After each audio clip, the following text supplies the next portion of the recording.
The Happy Depressive. In Pursuit of Personal and Political Happiness.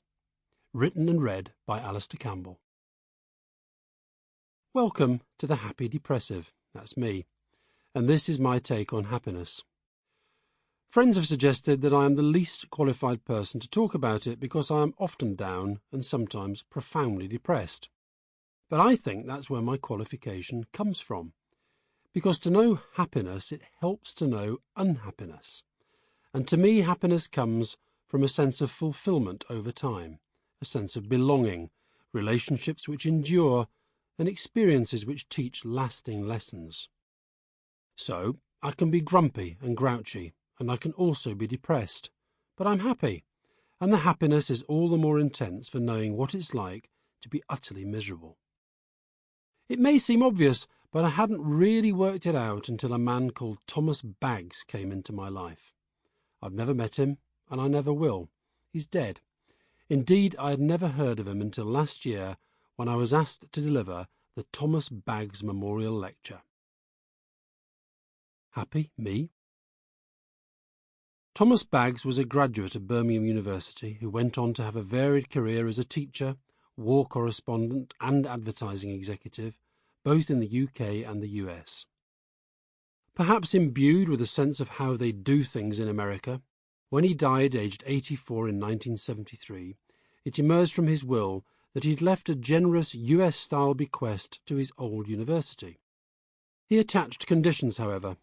He wanted the money used to fund an annual lecture in his name on the subject of happiness, what it is and how it can be achieved by individuals as well as nations.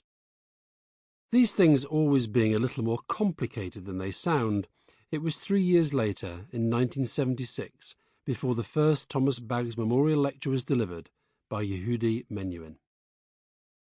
There has been one every year since, and it has become a familiar date in the calendar for the university, the local community. More than 1,000 people attend these events, and that growing band of people who study what it is to be happy and how we can all do more to deliver happiness.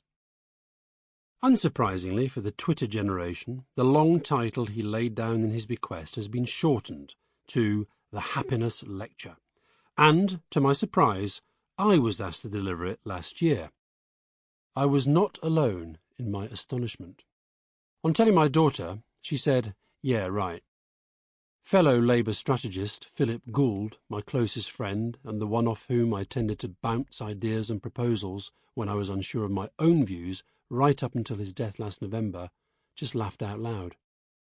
He was the one who described going on holiday with me and my partner Fiona as being a bit like a series of day trips with the Glums.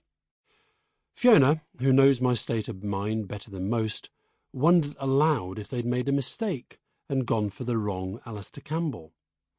I occasionally get confused with Zimbabwe's former cricket captain, though he spells his name Alistair, not Alastair. In Scotland in particular, it is a fairly common name. I was once approached by a Scot at Euston Station who said, "You're Alastair Campbell, aren't you?" I said I was.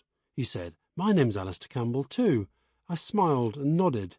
He added, "Do you have any idea what my life has been like since you came along?" He didn't seem happy. Despite the scepticism felt by myself and my nearest and dearest, I committed to do the event and followed in the footsteps of Dennis Healey, David Attenborough, Peter Ustinov, Maureen Lipman, Jonathan Miller and Robert Winston. Even the archetypal grumpy old man, Richard Wilson, Victor Meldrew himself, had given his views on happiness. I was intrigued by the event and by the subject, and by what I might discover in preparing for it. I write a lot of speeches, these days more for myself than for others, though not exclusively.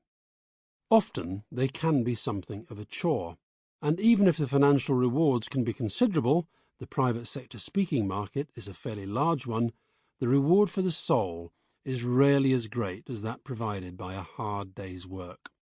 I once found myself blurting out at a speaking gig that professional public speaking was a lucrative way of pretending you're still important. There was a gap of several months between agreement to speak and the delivery of the speech. Sample complete. Ready to continue?